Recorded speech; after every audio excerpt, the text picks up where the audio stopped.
Hello students. आज की ये क्लास रहेगी कि टी.एस. इलियट ने अपने वर्क वेस्टलैंड का जो सेकंड पार्ट है गेम ऑफ चेस, उसमें एक कैरेक्टर का नेम दिया है जिसका नाम है फिलोमेला। इस फिलोमेला कैरेक्टर को अपने इस पोम में राइटर ने टी.एस. इलियट ने इसको क्यों डाला है, इसके बारे में हम पढ़ेंगे। ये किसको सिंबलाइज करता है, ये कैसे रिलेट करता है वेस्टलैंड से, ये पढ़ते हैं। ये जो फिलोमेला है ये एक ग्रीक मिथोलॉजी से लिया गया कैरेक्टर है। कहाँ से? ग्रीक मिथोलॉजी से लिया गया है। फिलोमेला वो जब प्रिंसेस ऑफ एथेंस की प्रिंसेस है। फिलोमेला कहाँ की प्रिंसेस है? एथेंस की। उसकी एक सिस्टर जिसका नाम है Procne. Her sister Procne was married to Tereus the king of Thrace. जो टेरियस से उसकी बहन की शादी होती है प्रोक्ने की, जो थ्रेस का किंग था टेरियस। ठीक। फिलोमेला एक लड़की है, उसकी बहन का नाम प्रोक्ने है, उसके बहन के हस्बैंड का नाम टेरियस है। नेक्स्ट इज टेरियस सा फिलोमेला एंड डिजायर्ड हर। टेरियस ने जब फिलोमेला को देखा, वो उसके साथ उसकी उसको चाह हो गई, उसके साथ वो रिलेशन बनाना चाहता था। And when he was alone with her, जब एक दिन उसका मौका लगा, वो उसके साथ अकेली थी, ही रेप्ड हर, वो उसका रेप कर देता है। कौन? टेरियस। किसका? फिलोमेला का। देन क्या होता है?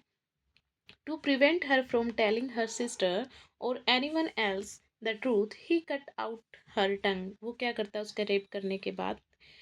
वैसे ही वो उसको डिस्ट्रॉय कर देता है फिजिकली स्पिरिचुअली। देन फिर वो क्या करता है, उसे डर होता है कि कहीं ये फिलोमेला अपनी मेरी इस बात को अपनी बहन को या फिर किसी और को ना बता दे, इसलिए वो उसकी जुबान काट देता है। फिलोमेला की जुबान काट दी जाती है। देन क्या होता है? But Philomela did not remain silent, लेकिन फिलोमेला चुप नहीं रहती। वो कैसे? जीभ तो काट दी, लेकिन कैसे बताएगी वो अपनी स्टोरी है अपनी बहन को? She wove her story into a tapestry and sent it to the Procne. वो एक कपड़े पर अपनी जो स्टोरी है वो बुन देती है, बुनाई करके, जैसे हम स्वेटर पे बुनाई करते हैं ना, ऐसे बुन के वो अपनी स्टोरी पूरी एक कपड़े पर लिख देती है बुन के, और प्रोकने के पास भेज देती है उस कपड़े को। देन क्या होता है? The two sisters then to revenge. जब उसकी बहन प्रोकने को इस पूरी स्टोरी के बारे में पता चलता है, तो दोनों बहनें कस्में खाती हैं कि अपना बदला जरूर लेंगी। And in the end, last में क्या होता है? The God transform them into birds. अब वो कोई छोटा मोटा तो नॉर्मल बंदा तो था नहीं, वो उनको दोनों को मार देता, इसलिए उन दोनों को बचाने के लिए गॉड ने क्या किया? उन दोनों बहनों को बर्ड्स में कन्वर्ट कर दिया।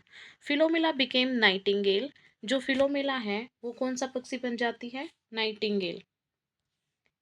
Nightingale for ever singing her sorrowful lament. जो पूरी लाइफ अपनी वो दुख भरी कहानी है लोगों को सुनाती रहती हैं, लेकिन लोग उसकी स्टोरी पर कोई भी ध्यान नहीं देते, कोई उसकी स्टोरी को बैठ के सुनने वाला नहीं था, समझने वाला नहीं था। अब ये थी उसकी स्टोरी, फिलोमेला की क्या स्टोरी थी शुरू से लेके लास्ट तक। अब टीएस इलियट जो है इस स्टोरी को अपने वेस्टलैंड में क्यों इंक्लूड करते हैं, क्या रीजन है, ये कैसे इसके साथ कनेक्ट करेगी, क्या सिंबल है इस स्टोरी का? कौन सी स्टोरी का? फिलोमेला की स्टोरी का सिंबल क्या है? Violence and exploitation. क्या, कैसे? The myth represents how women suffer violence and oppression. कैसे मतलब सारी उम्र शुरू से लेकर मतलब आदिकाल से लेकर अब तक कैसे वीमेन को दबाया जाता है, उनकी आवाज़ को कैसे जो मेल पैट्रियोटिक सोसाइटी है ये दबाने की कोशिश करते हैं। हमेशा से वोयलेंस का शिकार रही हैं लेडीज, और इनका हमेशा से दमन किया जाता है। And how their voices are silence. कैसे लेडीज की आवाज़ को दबाया जाता है मेल सोसाइटी के द्वारा। Eliot uses this to mirror the moral corruption and brutality of the modern world. इस करेक्टर के माध्यम से जो टी.एस. इलियट है मोरल सोसाइटी को एक मिरर दिखाता है, उनको बताता है कि कैसे आज के टाइम पे कितना करप्शन, कितनी ब्रूटेलिटी वो मॉडर्न वर्ल्ड में फैल गई हैं, कि गरीब लोग हो चाहे वो वीमेन हो, उनकी आवाज़ को उनके ऊपर कैसे उनको प्रेस किया जाता है, कैसे उनकी आवाज़ को दबाया जाता है, कितना उनका एक्सप्लोरेशन होता है। ये इस प्रकार से इस वेस्टलैंड के साथ कनेक्ट हैं। फिर दूसरा थीम क्या है यहाँ पर फिलोमिला की स्टोरी में? वो है वॉइस वर्सेस साइलेंस। साइलेंस क्या है कि जो टेरियस किंग है वो साइलेंस कर देता है, फिलोमेला को साइलेंट कर देता है उसकी जुबान काट के। लेकिन फिर वो कैसे अपनी आवाज़ को अपनी बहन तक पहुंचाती है, बुनाई करके ना एक कपड़े पे अपनी स्टोरी को लिख के। फिलोमेला's tongue was cut out yet her voice survives through the song of the nightingale। उसकी जुबान काट दी जाती है लेकिन वो जैसे ही नाइटिंगेल में कन्वर्ट हुई वो आज भी अपनी स्टोरी, दुख भरी जो स्टोरी है वो लोगों को सुना रही है। This symbolizes that truth and pain cannot be fully suppressed. ये सिंबलाइज किसको करता है कि सच्चाई और किसी का दर्द कभी भी हमेशा हमेशा के लिए दब के नहीं रह सकता, वो कभी ना कभी तो लोगों के सामने जरूर आता है किसी ना किसी रूप में। ये थी वॉइस और साइलेंस का थीम। देन आता है आर्ट एज एक्सप्रेशन। आर्ट को एक एक्सप्रेशन माना गया है। फिलोमेला एक्सप्रेस्ड हर सफरिंग। फिलोमेला की जुबान काट दी गई लेकिन वो अपनी स्टोरी को कैसे एक्सप्रेस करती है? थ्रू वीविंग, बुनाई करके। बुनाई में वो लिखती है ना अपनी पूरी स्टोरी।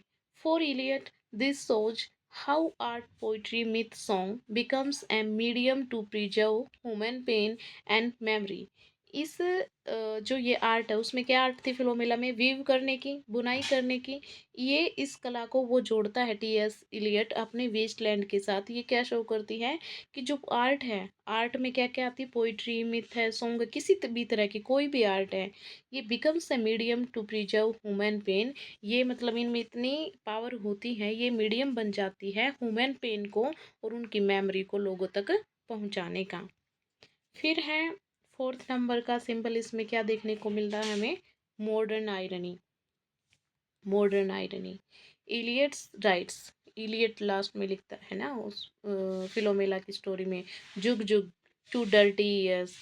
ये जुग जुग की आवाज़ है। डर्टी ईयर्स किनको बोला है? मॉडर्न लोगों तक, मॉडर्न सोसाइटी के लोग इस जुग जुग की तुम्हारी दुख भरी कहानी को नहीं समझ पाएंगे, नहीं सुन पाएंगे। People in the modern, people in the modern memory. कुछ मिस हो गया इसमें। अच्छा अच्छा, एक minute.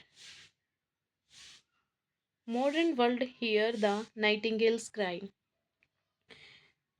People in the modern world here the nightingales cry. वो सुनते हैं, जैसे हमारे पास कोई कुछ बोल रहा है लेकिन सुने तो गा हमें ओनली एज मीनिंगलेस, लेकिन हम उसके मीनिंग को नहीं, उसके रियल मीनिंग को समझने की कोशिश नहीं करते।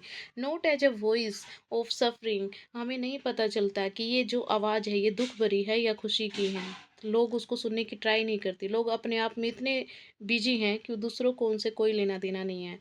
This shows the insensitivity and spiritual deadness of modern society.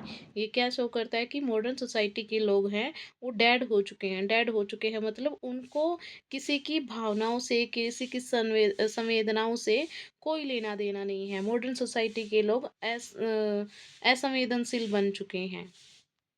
ये इसको सिंबलाइज करता है। इन शॉर्ट में अगर हम कहें तो इसका क्या मतलब है? Eliot uses Philomela story because it is perfectly reflects the theme of the Waste Land. उसकी स्टोरी को इसलिए डाला गया है वेस्टलैंड में क्योंकि ये वेस्टलैंड के साथ परफेक्टली मैच करती है। वेस्टलैंड में भी तो वही सारी चीज़ें दिखाई गई हैं, कैसे लोगों की भावनाएं भावनाएं दब गई हैं। कोई किसी को स्पिरिचुअली लव नहीं करता, सिर्फ फिजिकली करते हैं। जैसे कि यहाँ पे क्लियोपाट्रा का कैरेक्टर और लील का कैरेक्टर दिखाया गया है। लील को सुंदर, धक्के से सुंदर बनाए जाने की कोशिश करी जा रही है ताकि अल्बर्ट उससे लव करे, उससे प्यार करे। अगर वो सुंदर नहीं दिखेगी तो वो किसी और के साथ भाग जाएगा। ये कोई मतलब हुआ? तो इस प्रकार से फिलोमेला की स्टोरी भी इस वेस्टलैंड के साथ कनेक्ट करती है। जो वॉयलेंस को दिखाती है, वॉयलेंस भी वेस्टलैंड में भी वॉयलेंस है, फिलोमेला के साथ भी वॉयलेंस हुआ है। साइलेंस है, वेस्टलैंड में भी साइलेंस है, फिलोमेला को भी साइलेंट कर दिया गया था। सफरिंग है, कैसे सफ़र करती है फिलोमेला, वेस्टलैंड में भी सफ़र करते हैं लोग। आर्ट हमें वेस्टलैंड में भी देखने को मिलती हैं और आर्ट हमें कहाँ देखने को मिली? फिलोमेला में भी, जो उसने बुनाई की थी। And the indifference of modern civilization. इस प्रकार से ये मॉडर्न सिविलाइजेशन में कैसे ये चीज़ें आपस में इंटरलिंक करती हैं, इस प्रकार से उस फिलोमेला के कैरेक्टर के थ्रू हमें कनेक्ट करके टी.एस. एलियट बताते हैं उस टाइम की सफरिंग्स को। तो ये थी फिलोमेला की स्टोरी।